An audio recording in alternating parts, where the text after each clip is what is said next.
goes to the king.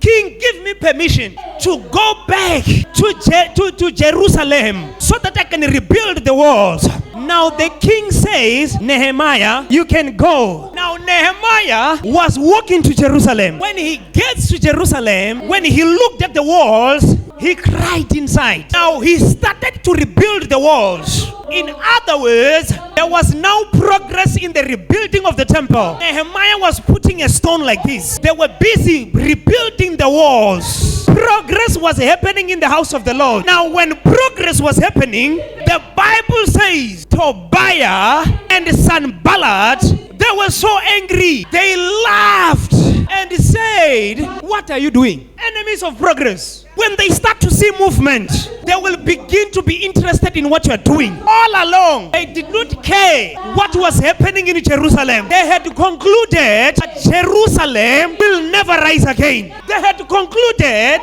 that Jerusalem shall remain destroyed. They did not know that God was raising a Nehemiah to rebuild the walls. To rebuild the walls. Listen to me, child of God. You might have been down. People, they have talked about you, that you will never rise again. But listen to me.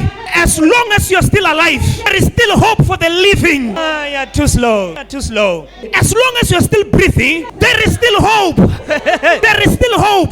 Oh, so the Bible says Nehemiah goes to Jerusalem. He started rebuilding the walls. And as he was rebuilding the wall, the Bible says it attracted enemies. Sanballat comes and Tobiah. I said, what are you trying to do? The Bible says they love to scorn them.